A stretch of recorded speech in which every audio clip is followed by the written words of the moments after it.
Ако ти ги проверува пораките во телефон, тоа е знак дека те сака многу. Не. Тоа е знак дека сака контрола.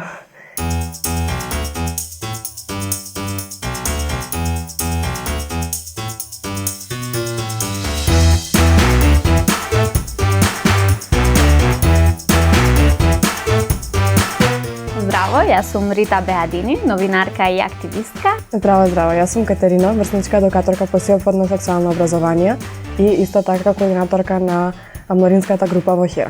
Јас сум Радмила, лиценциран психолог и европски акредитиран психотерапевт. Основач и психотерапевт во психотерапика. Денеска ќе ви кажам зошто некој работи поврзани со сеопфатно сексуално образование. Се или не се така?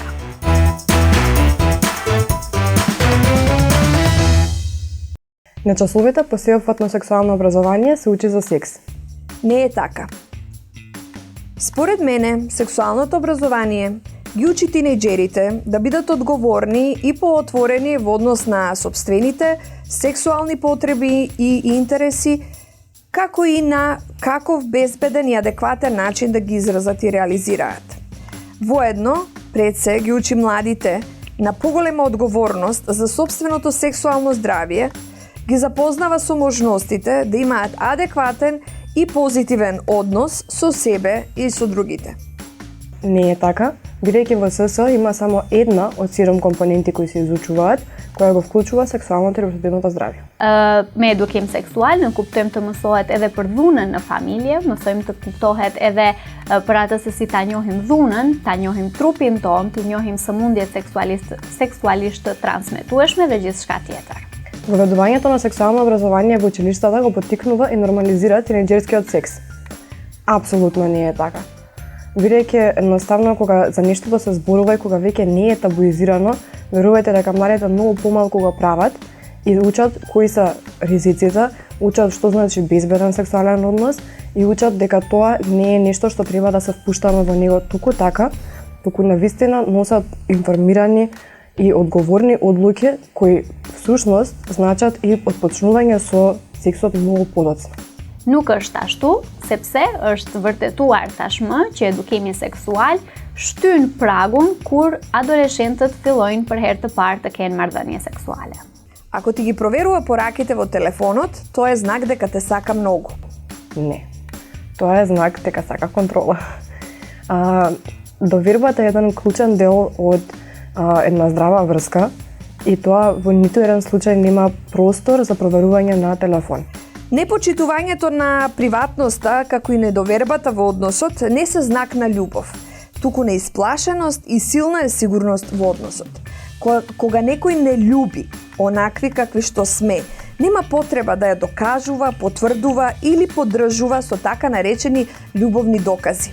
Edukimi gjithëpërfshirës seksual nënvlerëson dhe minon rolin e prindërve në shpjegimin e seksit.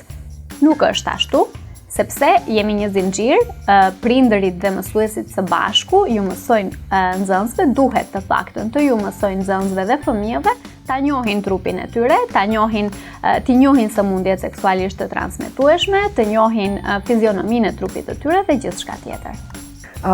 Ништо и на светот не може да замени еден родител, нормално, и особено не сеопфатното сексуално образование, бидејќи тоа не се обидување тоа да го направи. Сега, СС треба да се гледа еден вид на продолжена рака асистент на родителите. Бидејќи неретко децата едноставно не сакаат да зборуваат со своите родители на овие теми, што е сосема разбирливо, многу почесто сакаат да зборуваат со своите врсници или некој што не има толку близок како родителот. Исто така постои и другата страна, што родителите многу често самите ги немаат информациите, па не знаат и тие самите како да разговараат со своите деца на овие теми. И нормално не по нивна вина, тоа е еден систем што едноставно така бил условен назад генерации. Сексуалното образование ги учи тинејџерите да бидат хомосексуалци. Не е така. Sepse edukimi gjithëpërfshirës seksual mëson që ta pranojmë njëri tjetrin ashtu si jemi dhe homoseksualiteti nuk është diçka që mësohet. Тоа не е нешто што учиме, тоа не е нешто што никој не тира да го правиме, а СС со тоа што вклучува само еден минимален дел во себе околу различните сексуални ориентации, апсолутно не е тоа што може да научи некого да биде хомосексуалец. За да ме сака, мора да ја угодувам и секогаш јас да плаќам. Не е така. Угодувањето или плизерството најчесто се сметаат за научени образци, преку кои директно и непосредно ги пренесуваме нефункционалните релации во кои љубовта треба да се заслужи. Воедно, пролонгираното однесување на угодување може да укаже на потребата секогаш да се создаде најубавата и најсовршена импресија во релацијата, со цел повторно љубовта да се заслужи. А сите сме свесни дека љубовта не се заслужува, колку што љубовта се случува. Никој на никого не треба постојано да му угодува. Секоја врска е одреден компромис кој бара многу комуникација, доверба и заемно почитување. Така што и угодувањето и плаќањето не се категории кои спаѓаат во овие квалитети на една здрава врска. Është turp të kesh përvojën e parë seksuale në moshën 20 vjeçare. Nuk është ashtu, sepse secili e kryen marrëdhënien e parë seksuale atëherë kur ndjehet i gatshëm. Të paktën duhet të kryej marrëdhënien e parë ose përvojën e parë seksuale atëherë kur ndjehet i gatshëm. Првото сексуално искуство се случува тогаш кога чувствуваме не само полова, туку и емоционална и психичка зрелост. Сепак, првото сексуализирано искуство го имаме во контакт со себе си, а потоа и во релација со другите. Пожелно и посакувано е да се реализира во релација со партнер или партнерка со која се чувствуваме посакувани и соодветни и кои се грижат и ги почитуваат границите на взаемно комуницирање во насока на стекнување на позитивно искуство, кое би не ослободило, а не кое би создало одредена вознемиреност, несигурност, изложеност, ризик и повреда. Кондомот е најдобра заштита од непланирана бременост и сексуално преносливи инфекции. Апсолутно да. Значи, кондомот е, да речам, најдобрата од контрацепциите, така да си го кажам најнародски, бидејќи кондомот е единствениот кој не штити и од непланираната бременост и од сексуално преносливите инфекции истовремено. Така што, секој сексуален однос, освен ако не планираме да имаме деца, треба да вклучува кондом.